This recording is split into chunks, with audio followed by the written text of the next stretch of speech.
What is going on, Trash Talkers? We are back with another episode for you. Today, we're going to be continuing our UFC 259 countdown as we bring you Amanda Nunes versus Megan Anderson. We're going to break down this fight. We're going to tell you everything that you need to know. All that and much more coming your way right now.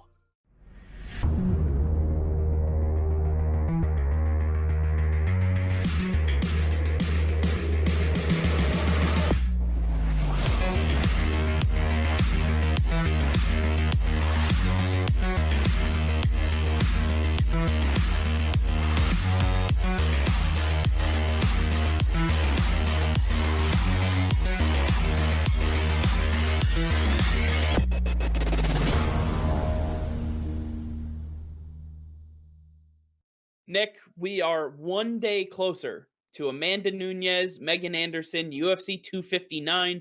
We are in it. Just as we get closer, I am just getting so much more excited. I can't wait. I literally can't wait. Yeah, no, this one is going to be special. 259, as we talked about yesterday, it's one of the most exciting cards that we've seen in a very long time. And I think that this one is going to deliver 100%. And I think when we get down to this fight, Megan Anderson versus Amanda Nunes for the featherweight belt, this is interesting, right? You don't hear too much about women's featherweight fighters. It's kind of the lost division in the UFC. And this is going to be an interesting one.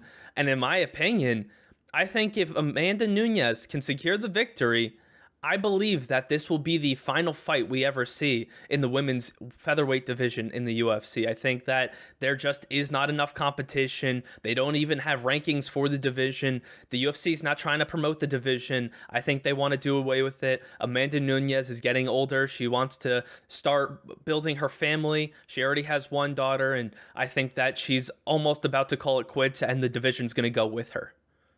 So before we get into what'll happen after this fight, let's break it down. Let's see what we have going on because we all know about Amanda Nunes. If you know anything about the UFC, if you know anything about the women's division, you've heard the name Amanda Nunes.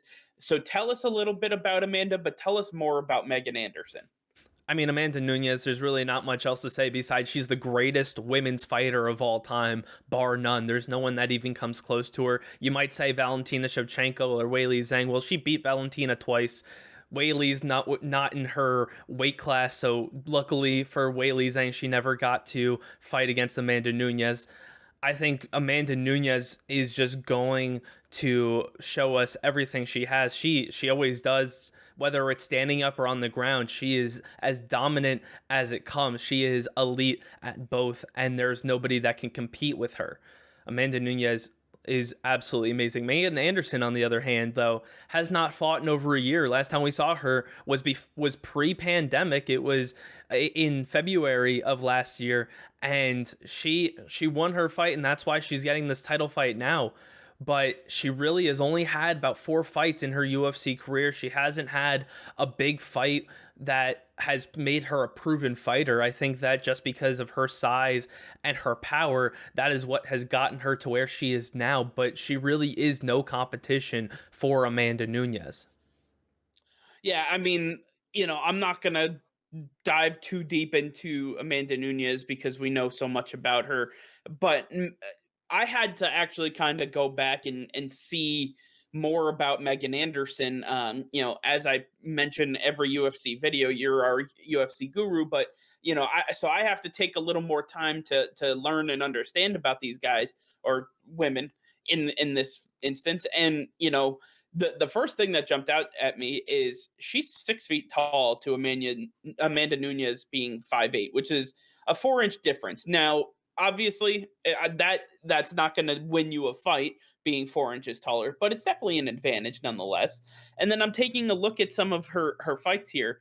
Her first UFC fight, she lost to Holly Holm, and then she got a win, and then she took another loss. So then she was 1-2 going into her next fight. She ended up winning by submission. Then that brought us to last February, where she fought Norma Dumont, who ended up getting knocked out by Megan Anderson. So she is 3-2 in her UFC career. Not technically the record you want to be showcasing as you're going into a match with arguably the greatest women's fighter of all time. So when you're taking a look at this fight, I mean, there is a lot that is left to be desired from Megan Anderson's side. I have to assume that Amanda Nunes is just going to pounce on her and pounce on her quickly. I absolutely agree. I believe that Megan Anderson, she's vicious on her feet, but when it comes to getting on the ground, she is absolutely no match for Amanda Nunes. And I think Amanda Nunes knows that she's going to take height out of the equation. She's going to take her down right away, ground and pound her, and then work her way into a submission. I expect this to be a very quick, very swift fight. Amanda Nunes should come out of this unscathed, and I expect this to be a first round finish. First round finish would be absolutely incredible. And, you know, just looking at some of the breakdowns between these two, Amanda Nunes finishes 65% of her fights through KO or TKO, 15% through submission, and then only 20% through decision. That's absolutely incredible. She finishes 80% of her fights. 80%, that's almost unheard of.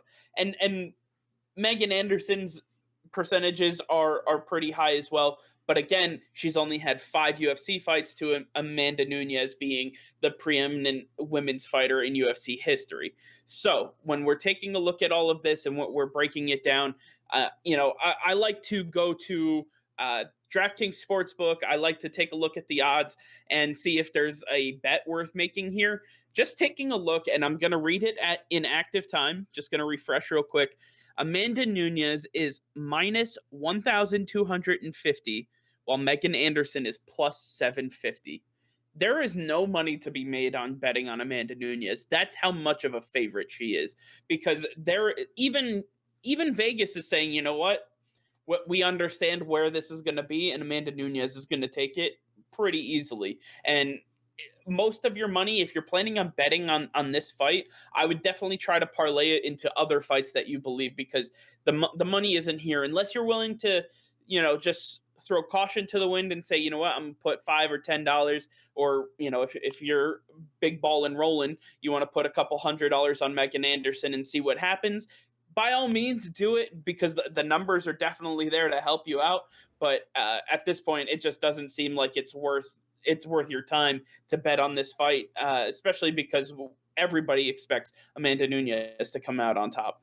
And the only way that I could ever imagine Megan Anderson coming out on top in this fight is if Amanda Nunes tries to stay up and fight with her, box with her, which she does because she believes she is the best boxer in women's UFC history, and she likes to prove that time and time again.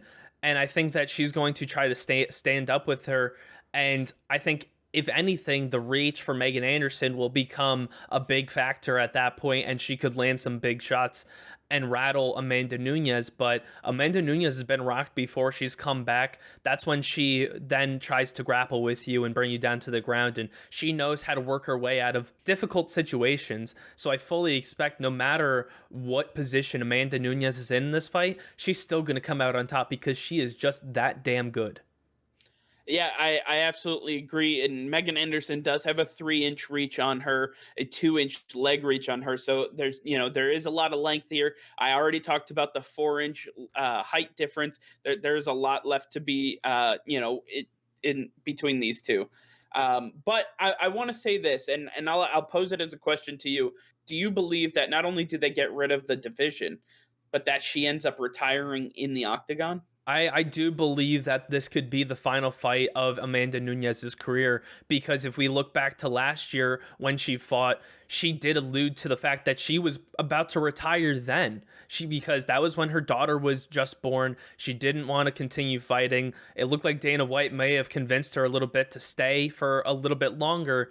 And now that she's getting another title defense at featherweight, what else does she have to prove? She's beaten everybody there is. She doesn't have to prove anything else. She is going to go down as the greatest women's fighter of all time.